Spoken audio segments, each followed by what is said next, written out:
right, I got Todd Cericola on the line with me. He's a musician that reached out about the wave that's currently going on of interviews.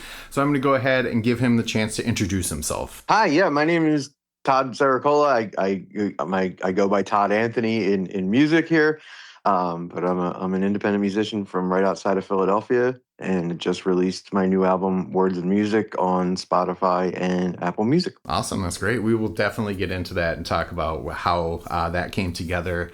But for the immediate questions, let's start with how this all began for you. Tell me about what it was like growing up for you that pushed you into wanting to pursue music. So I started piano lessons at 4 years old. Originally, I was infatuated with music. I was at my cousin's house around that age, and it was just odd. Her and my sister were watching MTV, and the video for Wanted Dead or Alive was on. And if you remember that video, it was all live, and I just saw them in front of crowds and people going nuts, and I was like, it's so crazy thinking back. Like I'm 4 years old, but you know, uh, having that just be there and seeing that live reaction, for some reason it just stuck with me in my head, and I was like, this is it. You bring that up kind of unlocked a core memory for me. I had a very similar experience where I grew up playing piano at the request of my grandfather, and I remember watching MTV when like Bon Jovi was first like releasing Slippery When Wet, Sloppery When Wet. Oh my god! So yeah, I remember that pretty vividly. But at that time, I would have also only been a few years old. That's crazy. Okay, so back to you. Tell me about how that like formulated your interest in music. What about that do you think kind of appealed to your personality? I grew up with a family that, although they weren't musically trained, they always had it on, and it was a musical family in that fact. My father was always listening to like different music, and I grew up on so many different styles of music, from doo wop, 50s doo wop, to Motown, to classic rock, to everything in between. And it was just I needed to listen to every bit of it. Like I didn't care what it was, and throughout my whole life it's been that way. It's not like I'm not. Oh, I only listen to X, Y, or Z. I hate people that do that. It's so insane. It's like there's so much out there. And so I immediately just said, I want to play something. And we had a piano at my house, and my mom said, well, how about piano, because we have one, and all that. So I said, yeah, definitely, that'd be great. So I started with that, and I did it. I did it for a while, and then I kind of took a break, because I was a kid and I wanted to just go out and play and all that jazz. And I went back to it not long after, and I never looked back. I've played every instrument I could find, and just went at it. Awesome. So I assume that means that you participated in like the regular school band, and did you do like jazz band and marching band kind of stuff? Yeah. Much to my chagrin, I hated every second of it. But I knew, I knew as I got older that I was going to do something in music education wise. So I had to do it regardless. So I was in everything, whether it was marching band, jazz band, concert band, choir, theater, all of it, just because I knew I was going to need it on college applications. But my real thrill of it was just, I never liked taking classes on it. Like even when I went into college, I went in as a music ed major, and after a while, I hated playing. So I left the major and I went into something else, and graduated with a degree in funeral service, actually. Um, but for me, it was like I needed to do it at my speed, which was nonstop, but it wasn't somebody else's way of doing it. Yeah, so I was going to kind of ask a question that's related to that. When you were going through all of that in school and kind of felt forced into it, when you were practicing outside of school, obviously you were still trying to, you know, smith and feather your musicianship into a useful tool, but did you also kind of think about it creatively, like about how you would do this or that? Or was it all kind of just learning what's been done in order to kind of fulfill educational requirements? No, I mean, I definitely would use it, to my advantage for other things. If I was working on music, whether it was, my first band in high school, which was just playing covers and of what was cool at the time, or whatever it was how can I play this differently but make it sound awesome? And a lot of theory went into that, learning how to do that, or even just transposing things for different instruments. As I started playing more instruments, from there it was, all right, I can write this on piano or I can write it on guitar or whatever, but how do I play this on a sax part or a trumpet part or whatever? So being able to transpose and write music and write orchestral, scores and things like that did help me a ton. Okay, so tell me about how that became more of like an expressive effort from you. Like when you decided, okay, I'm going to start writing my own stuff. This is the kind of stuff I want to write, and I want to write about these kind of things. Like, how did that form? Uh it's recent to me, to be honest. I always, one of the things I always did was whatever band I was playing with, we had a style and we stuck to it, and we wrote together and all of that. And on this album I just put out, it was very different. It was a couple of things. It was, one, I wanted to prove to myself that I could still do it. And I also wanted to do it my way, something that I was proud of, that I wrote from my heart, my head, like directly, because so many times you get caught up in writing for other people, and I just wanted to do it for me. And so the gloves were finally off after all that time. Okay, and you mentioned that since you have learned so many instruments, that I'm sure a lot of it you were able to write yourself, but you did mention working with some other musicians. So did you bring in like session musicians to record parts that you wrote, or how was the writing and development process of the album? So I wrote everything. I have there's a couple of other musicians on the album. There's a female vocalist on the album, solo female vocalist on the album, which is my niece. She's my oldest niece. She's 29. She gigs out constantly. She's in a great band that plays out all the time. So I called her, had her come down and do that. I got a harmonica player that I used to work with. A guy I used to work with who's a phenomenal harp player, and I got a church choir actually at one point. Um, I wanted to have a lot of voices in one section, and I was thinking, like, I don't know any choirs that would do this. And my day job, I own an escape room, and it was a Saturday afternoon. I had this group of women in, and they got done their room, and they were just standing in the lobby deciding where they were going to lunch. And at some point they just started singing for no reason. And it was like 16 part harmony in 16 voices harmonizing in my lobby. And I was like, you guys think a choir? So yeah, we're a church choir. And I said, this is perfect. I said, listen, I'm recording an album. I would love to have you on it. Like, I've been looking for a choir, but would you be willing to do it? And without fail, they were just like, yeah, bring your stuff. Let's do it. And so I recorded them then and there in the middle of a workday with with running other escape rooms going on at the same time. Just, it was wild, like how it just happened to work out, but they were in it as well. Yeah, that's awesome. How that kind of just fell together for you. It was incredible. I was stunned about it for about 3 days, where I was just like, did that actually happen? Like, just Sure. happened to have a choir walk in.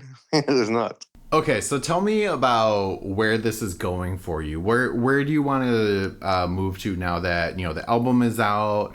I assume you're out there doing shows and getting them booked and stuff. Where is this adventure taking you? Where do you want to be in a few years? Yeah, so I started playing out again, which has been great, and that's been a lot of fun. It's nice to actually do it again. It's been so long since I have. I I honestly, like, I wrote this album as a originally was just like I said, to prove to myself that I could, and recorded it all myself and did everything, and I was happy with that. And I had sent it to some friends, and they're like, "Are you going to send it to labels? Or are you going to try to do things with it?" And I was like, I don't know. I don't really care." And then they kind of were like, you should."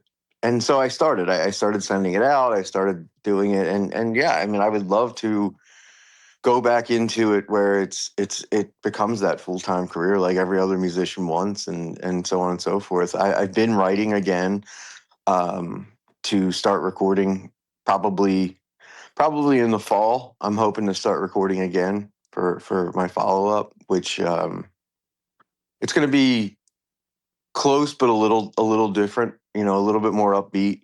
I think some of the songs on the first album are a little slower, and totally fine. But I wanted something more that pops from beginning to end, where it's just like almost nonstop, just like movement. So I'm excited where it's going. There's a lot of really neat things that are coming out with it, and there's a lot of like good storytelling in each of this in the songs that I'm picking for lyric wise and all of that as well. That's awesome. So, on that note of storytelling, tell me about a couple of your favorite memories that have really kept you in the seat and keep this vision alive for you. I think for me, I look back on the times when I was in bands. So I stopped playing with bands.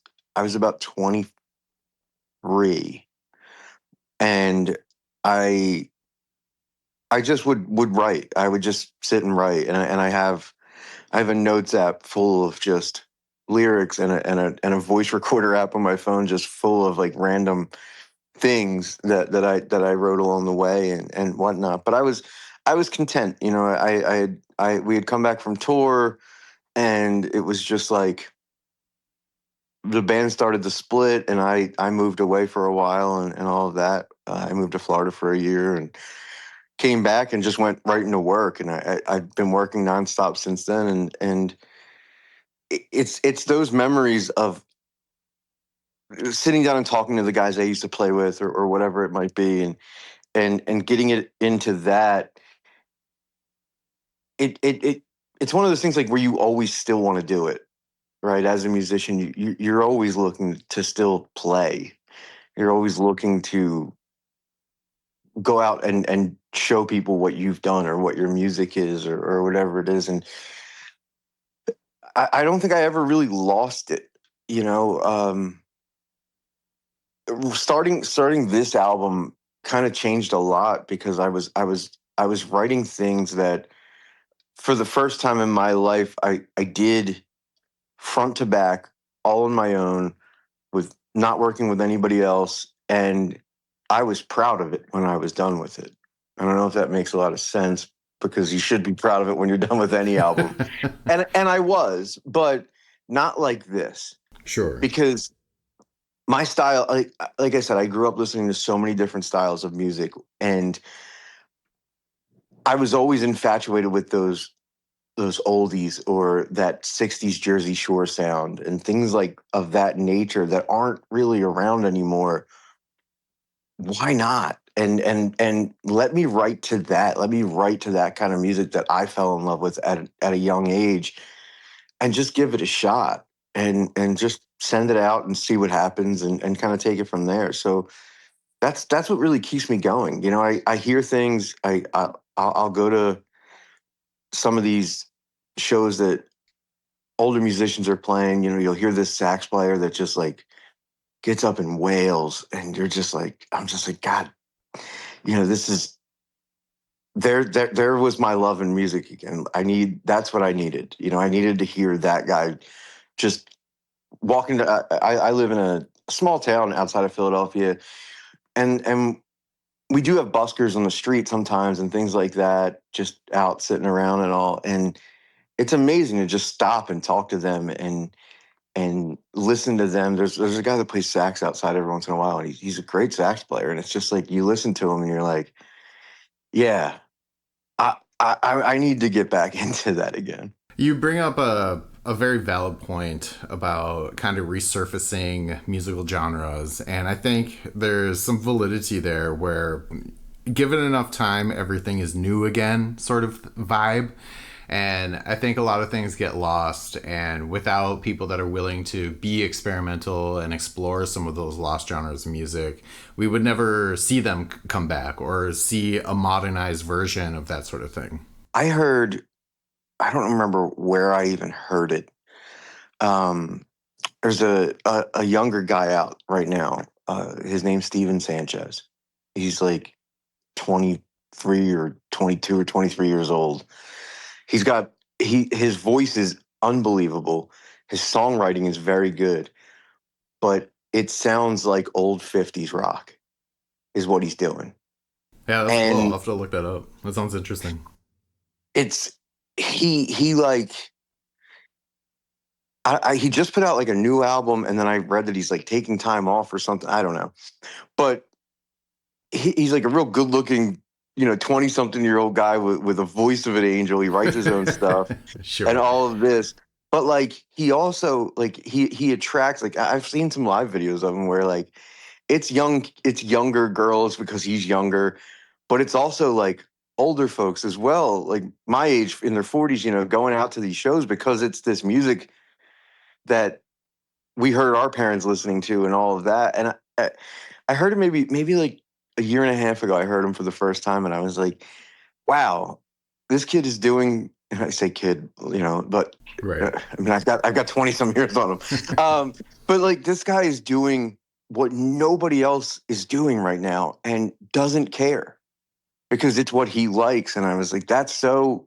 And at the same time, I'm writing for the same thing. I'm going to do what I want to do, and I was like, this is so great. Like, why are we not with so many things being cyclical? If we can bring back baggy jeans right now, why can't we bring back why can't we bring Yeah. back sax heavy rock and roll, or classic rock and roll, or things like, or shit, just rock music in general? Why Yeah. can't we bring it back, and put instruments back in things, and really start using it again? Yeah, there's definitely an appeal to an artist that knows what they like and just does that. And as long as they're happy doing it, I think that's great. I think that that kind of self ownership of your artist personality is kind of what makes and identifies an artist's voice. Agreed, 100%.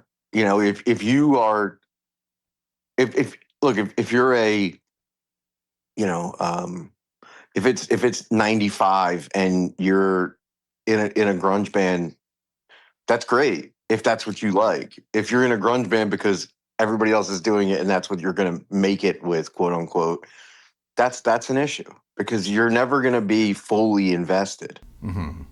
Yeah. And I think with music, you can't half-ass music.